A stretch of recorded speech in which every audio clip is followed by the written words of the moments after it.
Hi, this is Mato. Welcome to my online chess lecture. In this video I will show you a game between Shakhriyar Mamedyarov and Anish Giri. This is a game from Grand Chess Tour, Rapid Blitz chess tournament played in Paris in 2019. Shakhriyar Mamedyarov had white pieces and he started with d4. Anish Giri played knight to f6, knight to f3, d5, e3, bishop to f5, c4, c6, Slav defense, maybe. Knight to c3, e6, white to move. Mamedyarov played knight to h4, the most played move, going after the bishop. Bishop to e4, hoping for knight takes bishop. f3, bishop to g6, queen to b3, attacking the pawn on b7. Queen to c7. In theory this is considered better than the queen to b6. Bishop to d2. In some variations, white is intending to castle queenside. Bishop to e7. Knight takes on g6. H takes on g6. White to move. Should white castle queenside or not? Mamedyarov played g3. If castling queenside, then black would take on c4. Rook takes on h2 is not recommended because of this variation.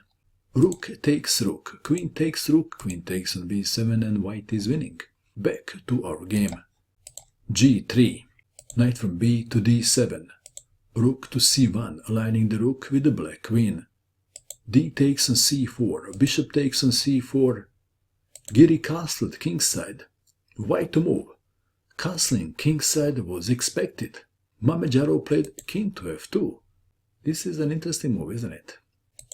e5, rook from h to e1, rook from a to d8, knight to e2, e4, knight to c3, pawn takes pawn on f3, king takes on f3. This is the question.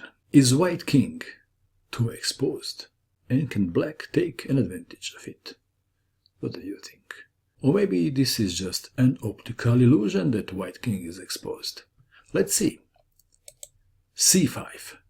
King to g2, knight to e5, knight to d5, knight takes on d5, bishop takes on d5, rook takes on d5, queen takes on d5, knight to d3, queen to e4, knight takes on c1, rook takes on c1, and the material is equal. Queen to d7, bishop to c3, rook to e8, queen to f3, bishop to g5. Rook to e1, bishop to f6, d5, bishop takes on c3, b takes on c3, b5 preventing c4, e4, queen to d6, queen to f4, offering to trade queens, queen to d7. If queen takes on f4, then g takes on f4 and white is better. Queen to d7, d6, f6 preventing e5 by white, rook to d1, b4, queen to e3, b takes on c3, queen takes on c3, rook takes on e4, queen takes on c5, rook to e2 check, king to g1, king to h7. Who is better? Material is equal.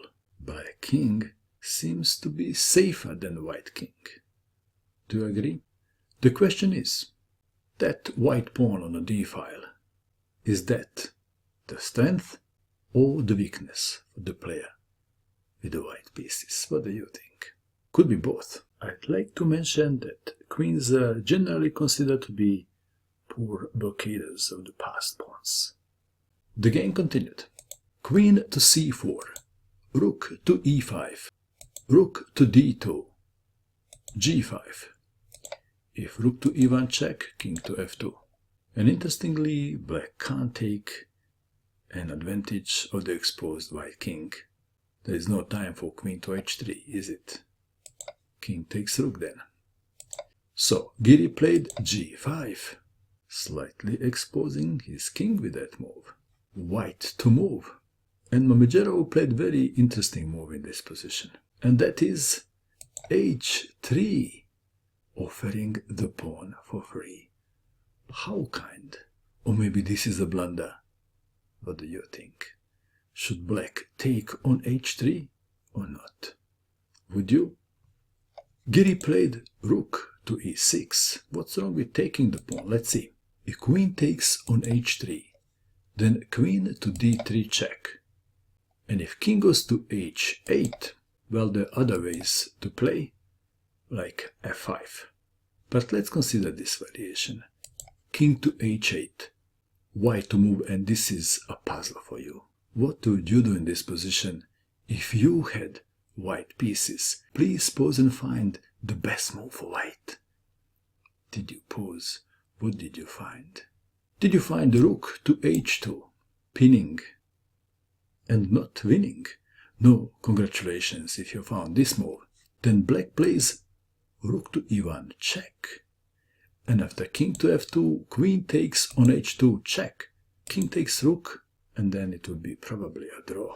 And let's go back. Instead of rook to h2, what is the best move for white? The best move is d7. Rook to e1 check doesn't work. Then king to f2, and white wins. How to stop the pawn? Queen to h2 check doesn't work. King takes rook. Back to our game. So in this position, rook to e6 was played, threatening rook takes pawn. Queen to d3, check. King to h6, king to h2. Rook to e5, queen to c4. Rook to e6. Let's take it back. Rook to e8 would be a better move. What is wrong with the rook to e6? How can white take an advantage of this move? Please pause and find the best move for white. Did you pause? What did you find? Did you find this move? Queen? No, checking. Takes rook. Giri resigned in view of this continuation. Queen takes queen, and then d7. How to stop the pawn? If queen attacks the rook, then pawn is pushed and promoted to queen. And I guess we can stop here. So in the end, the isolated queen's pawn was an advantage for white, wasn't it? What do you think of this game? And that is all. I hope that you enjoyed watching this video. I wish you good luck with your chess, and bye for now.